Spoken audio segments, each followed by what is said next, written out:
کسی بھی صحیح حدیث سے ایک روایت ہے جو ذرا کمزور ہے، جس میں آتا ہے کہ ایک دفعہ نبی صلی اللہ علیہ وسلم نے فرض نماز کے بعد ہاتھ اٹھائے ہیں، مگر وہ روایت کمزور ہے، اور اگر اس کو صحیح مان بھی لیا جائے تو ایک دفعہ. سمجھ میں آ رہی بات؟ تو کتنی دفعہ؟ ایک دفعہ.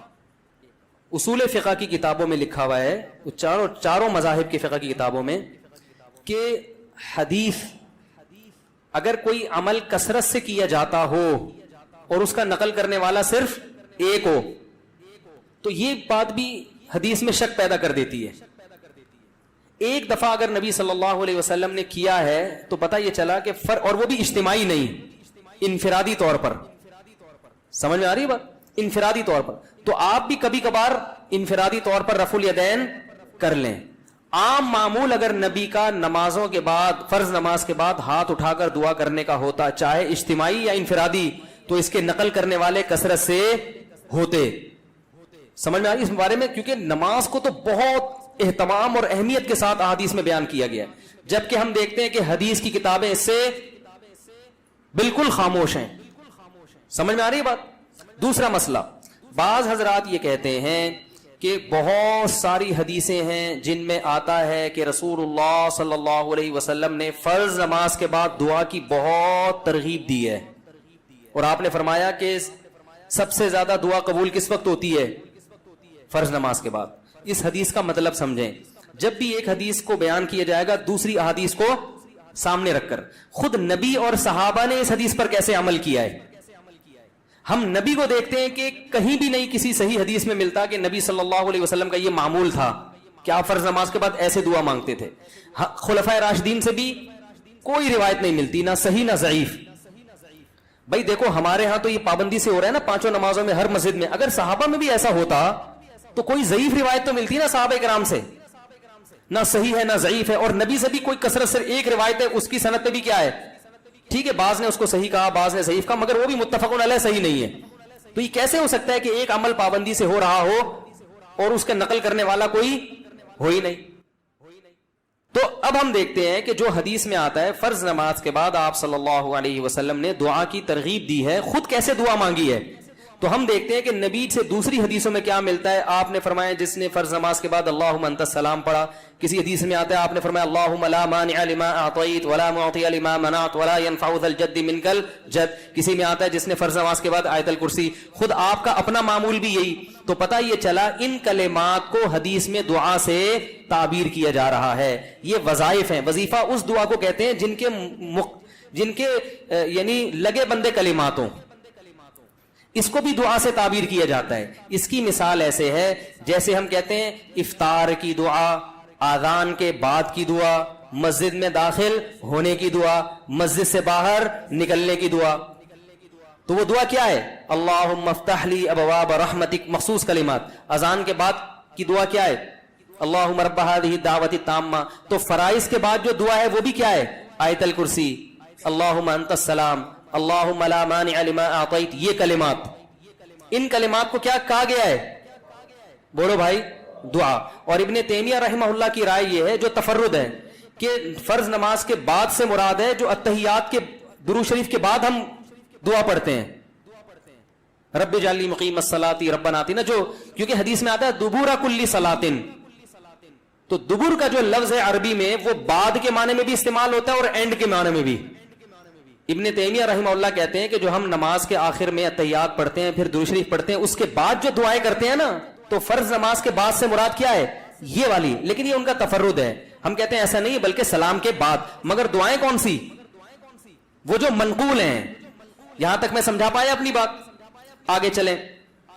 اور نبی صلی اللہ علیہ وسلم نے مختلف مواقع پر مختلف وظائف پڑھے ہیں فرض نماز کے بعد. کبھی آیت الکرسی، کبھی اللہم انت السلام.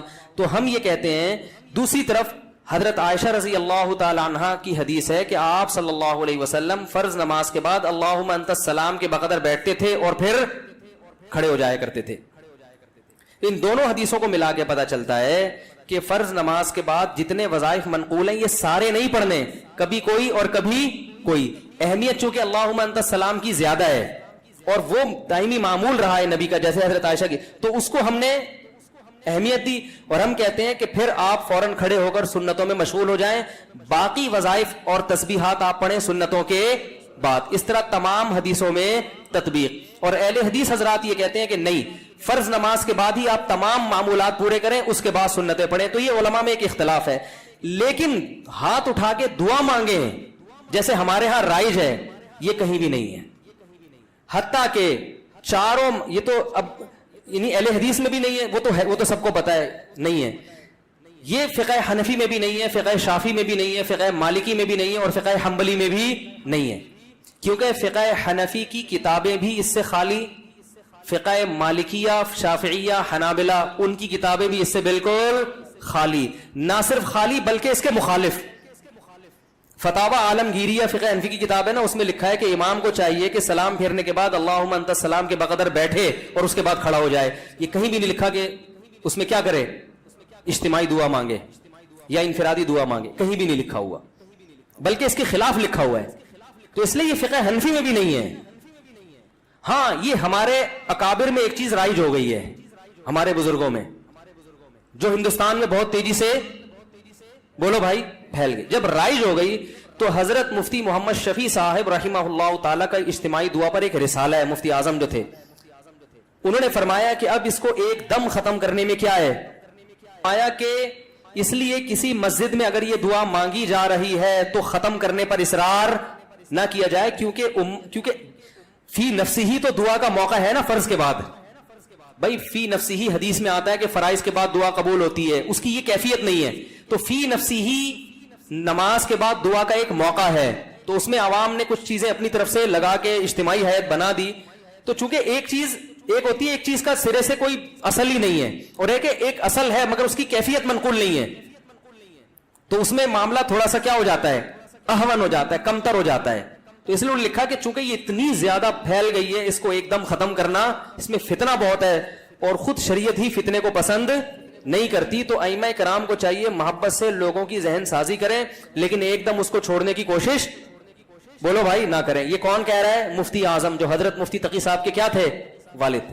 اس لیے کہ میرا جب یہ کلپ جاتا ہے نا تو بہت سے لوگ میرے خلاف ایک طوفان کھڑا کر دیتے ہیں کہ یہ حنفی نہیں ہے, یہ پتہ نہیں, یہ تو بزرگوں ہمارے اکابر کے خلاف چل رہا ہے, تو پتہ نہیں کیا کیا لوگ بنانا شروع کر دیتے ہیں. تو ہمارے اکابر قرآن و سنت کے فالوورز تھے, لیکن اگر کسی اکابر نے کوئی چیز کر دی ہے تو اب یہ تو نہیں کہ اس کو آپ نے لازمی قرآن و حدیثی کے مطابق کرنا ہے کیونکہ ہمارے بزرگ نے کر دی ہے. ایسا تھوڑی ہوتا ہے. کسی بزرگ سے بھی تو خطا ہو سکتی ہے, بڑے بڑے علماء سے خطا ہوئی ہے. میرے شیخ و مرشد مفتی رشید احمد صاحب, جن سے میں اتنے سال بیعت کا تعلق رہا, تو ایسا الفتاوی میں ان کے بعض مسائل سے ہم نے رجوع کیا ہے. ہم نے کہا یہ حضرت کی رائے تھی مگر ہم اس سے متفق, بولو بھائی, نہیں ہے. تو اب اس کا یہ مطلب کہ ہم اکابر کو نہیں مانتے, اور ہمارے شیخ نے بعض چیزوں میں اپنے شیخ سے اختلاف کیا ہے. تو یہ تو علماء میں ہر دور میں چلا آ رہا ہے کہ امام ابو یوسف نے بعض چیزیں امام ابو حنیفہ کی نہیں مانی, تو کیا مطلب وہ امام حنیفہ کو ہی نہیں مانتے تھے. تو اگر بعض اکابر, سب نہیں, اگر ہم اپنے کسی بعض اکابر سے کوئی مسئلے میں اختلاف کر لیتے ہیں تو اس کا یہ مطلب نہیں ہے کہ ہم ان اکابر کو گمراہ سمجھنے لگے ہیں. بعض لوگ کہتے ہیں آپ کا علم زیادہ تھا, یہ ان علماء کا علم زیادہ تھا. تو میں ان سے کہتا ہوں آپ کا علم زیادہ ہے, مفتی شفیع صاحب کا علم زیادہ ہے نا. تو ایسا تھوڑی ہے کہ میرا تفرد ہے. تو حضرت مفتی شفیع صاحب رحمہ اللہ کی بھی رائے تھی. مفتی رشید احمد صاحب بھی بہت بڑے عالم تھے, حضرت مفتی شفیع صاحب کے نائب تھے وہ فتوے میں. ان کا پورا احسن الفتاوی میں ایک رسالہ ہے کہ فرائض کے بعد رفع الیدین سے دعا نہیں ہے, پورا رسالہ لکھا ہے انہوں نے. تو وہ بھی تو ہمارے اکابر ہی میں سے ہی تھے. تو ہاں یہ کہہ سکتے ہیں کہ اکابر میں اس مسئلے میں کیا ہے, اختلاف ہے. تو ٹھیک ہے, آپ کو جس کی رائے زیادہ بہتر لگے آپ اس کی رائے کو فالو کریں, دوسرے کی رائے پر طنز نہ کریں. آپ کو اگر میری رائے غلط لگتی ہے تو آپ ان اکابر کی رائے کو فالو کریں, ہم پہ طنز نہ کریں. اور ہمیں اگر یہ رائے صحیح لگتی ہے تو ہم اس رائے کو فالو کریں. میں کبھی اس مسئلے پہ کسی دوسرے بزرگوں یا اکابر پر طنز نہیں کرتا. مجھے لوگ آ کے بتاتے ہیں کہ فلاں مسجد کے امام اجتماعی دعا کراتے ہیں, میں کہتا ہوں بھائی ٹھیک ہے, وہ اپنی رائے ہوگی ان کی, اس کی وجہ سے نہ اس امام کی توہین جائز. بلکہ میں تو یہاں تک کہتا ہوں, میری مسجد میں بھی جب مؤذن صاحب پڑھاتے ہیں نماز تو وہ اجتماعی دعا کراتے ہیں. مؤذن صاحب میں نے کبھی آپ کو منع کیا؟ میں اس لیے منع نہیں کر رہا, میرے مقلد تھوڑی ہیں. یہ کہہ سکتے ہیں بھائی فلاں امام بھی کر رہے ہیں, فلاں بزرگ بھی کر رہے ہیں, فلاں وہ عالم, وہ آپ سے بڑے عالم ہے, وہ کر رہے ہیں, تو یہ میرے تھوڑی مقلد ہیں. تو میں کیا کہوں گا بھائی, جب ایک اتنے بڑے عالم کو فالو کر رہے ہیں تو میں کیا کہہ سکتا. میں اپنی رائے دلائل کی دنیا میں پیش کر دوں گا, بھائی یہ سمجھ میں آ رہی ہے ٹھیک ہے, نہیں آ رہی ہے تو بھی ٹھیک ہے. کوئی اتنا بڑا ایشو نہیں ہے کہ جس پہ ہم ایک دوسرے کے خلاف مناظرے کریں. فتوے دیں. ساری مسجدیں جتنی بھی ہیں سب میں اجتماعی دعا ہوتی ہے. لوگ مجھے آ کے بتاتے ہیں وہ تو کر رہے ہیں. کہتا ہوں بھائی وہ بھی سنت ہی کو اپنے لحاظ سے فالو کر رہے ہیں. اللہ نے ان کو جتنا علم دیا, جتنی سمجھ دی, اور جو ان کے بس میں تھا اس کے حساب سے ان کو یہ صحیح لگا تو وہ اس کو فالو کر رہے ہیں. میں کسی پہ الزام نہیں لگاتا کہ میں ہی سنت کا ٹھیکیدار ہوں, باقی سارے فراڈی ہیں, ایسا نہیں ہے. جس کی جو سمجھ میں, اختلاف تو ہوتا ہے نا مسائل میں علماء کا, تو جب اختلاف تو ہوتا ہے نا تو پھر اس لیے وہ تو کوئی بات نہیں. امام ابو یوسف کا امام ابو حنیفہ سے اختلاف ہوا تو یہ تو نہیں کہ وہ غلط ہو, دونوں صحیح ہیں. امام شافعی کا امام ابو حنیفہ سے ہوا تو پھر بھی دونوں صحیح ہیں. تو آپ کو جس کی بات سمجھ میں آ رہی ہے فالو کریں, کسی پر کیچڑ نہ اچھالیں. دلائل کی دنیا میں مجھے یہ بات زیادہ سمجھ میں آ رہی ہے کہ اگر یہ چیز سنت ہوتی تو صحابہ کرام سے منقول کیوں نہیں ہے. لو کان خیرا لسبقونا الیہ. صحابہ, تابعین, ائمہ اربعہ اور ہماری جو عربی فتاوی کی کتابیں ہیں ان میں اس کا تذکرہ ہوتا نہیں ہے. تو پھر یہ بات ہمیں سمجھ میں نہیں آتی. سمجھ رہے ہیں بات کو. باقی میں بار بار یہ کہتا ہوں کہ اہل حدیث کی ہر بات کو غلط قرار دینا یہ بھی صحیح نہیں ہے. بعض لوگ نے کیا کیا, چونکہ اہل حدیث نے کہا ہے لہذا غلط ہی ہوگا, تو یہ موقف بھی غلط ہے. لا یجرمنکم شنآن قوم علی الا تعدلوا. قرآن کہہ رہا ہے ایمان والو کسی قوم کی دشمنی تمہیں اس بات پر نہ ابھارے کہ تم حق کا دامن چھوڑ دو. اگر اہل حدیث نے کوئی بات درست کی ہے تو آپ کو ماننی چاہیے, غلط کی ہے تو آپ کو بتانا چاہیے. ہم اس تو اہل حدیث کی بہت سی چیزوں کو ہم غلط بھی کہتے ہیں, لیکن بہت سی چیزوں کو ہم صحیح بھی کہتے ہیں, اور بہت سی چیزوں کو ہم یہ کہتے ہیں کہ اس میں دونوں طرف احتمال ہے, دونوں رائے, اجتہادی مسئلہ ہے, یہ بھی صحیح ہو سکتا ہے وہ بھی صحیح ہو سکتا ہے. تو اعتدال کا جو راستہ ہے نا وہ نہیں چھوڑنا چاہیے. تو میں کیوں مانگتا ہوں؟ پہلی بات, میں اجتماعی نہیں مانگتا, میں فرض کے بعد اجتماعی دعا نہیں مانگتا. میں اللہم انت السلام پڑھتا ہوں صرف, اور رفع الیدین ہلکا سا کرتا ہوں کیونکہ لوگوں میں تحمل نہیں ہے. اگر میں نے یہ بھی نہیں کیا تو اگلی نماز میں پبلک شارٹ کر دے گی مجھے. چلو کوئی بات نہیں, شارٹ کرنے کی تو کیا ہوگا, دین کا سارا سلسلہ کیا ہو جائے. کسی اور مسجد میں جائیں گے تو وہاں بھی شارٹ, تیسری مسجد میں گئے وہاں بھی, تو شارٹ ہوتے ہوتے نتیجہ کیا نکلے گا, اپنا ایک الگ فرقہ جو لوگ کر رہے ہوتے لانچ ہو رہا ہوگا, اور اس کا نام کیا ہوگا, اجتماعی دعا بدعت, یہاں سے شروع ہوگی. تو امت کو ایک ایسے کام میں لگائیں گے جس کی شریعت میں کوئی خاص اہمیت, بولو بھائی, نہیں ہے. تو چونکہ فی نفسی ہی ایک چیز جائز ہے, اس کو سنت سمجھنا غلط ہے. تو فی نفسی جب ایک چیز کا جواز ہے اور فی نفسی موقع بھی ہے, اس گنجائش سے فائدہ اٹھاتا ہوں کہ بھائی چلو فی الحال اتنا کر لو انفرادی, اور اللہم انت السلام پڑھو اس میں, اور تھوڑی دیر رفع الیدین کر لو. عوام کو باقی سمجھاتے رہو.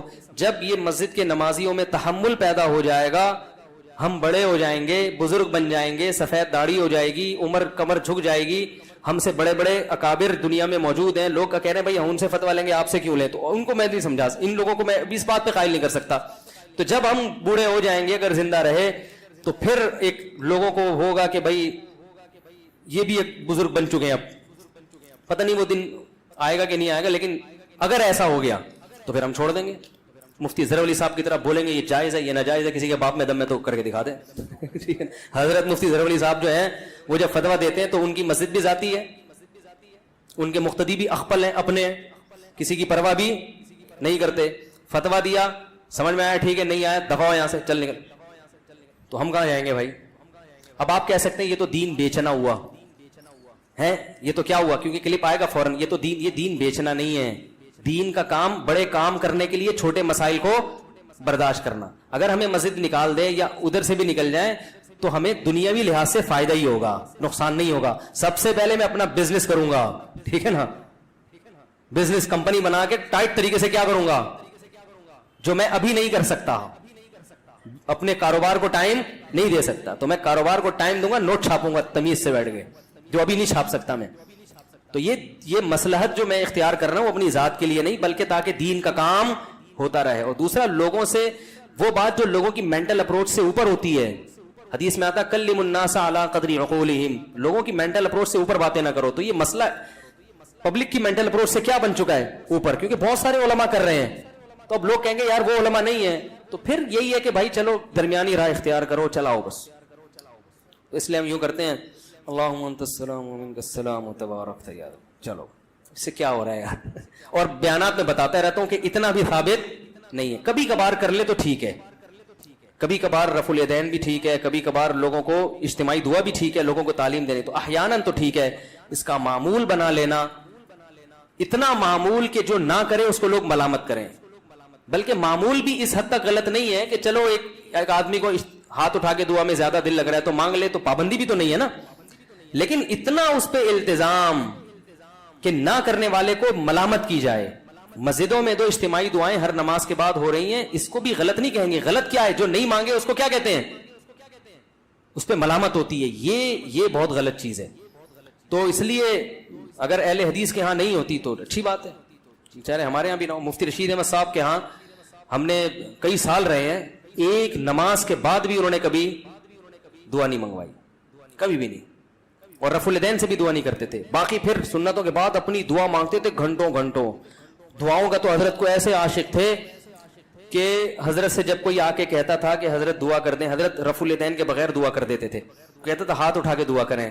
حضرت فرماتے تھے جب میں ہاتھ اٹھاتا ہوں تو پھر جلدی گراتا نہیں. فرمایا پھر میں کہتا ہوں جس کے دربار میں ہاتھ اٹھائے ہیں اتنا بڑا بادشاہ ہے, پھر تو وہ پھر ایسا ہی ہوتا. ہمارے حضرت جب دعا پہ آتے تھے اتنی لمبی دعا.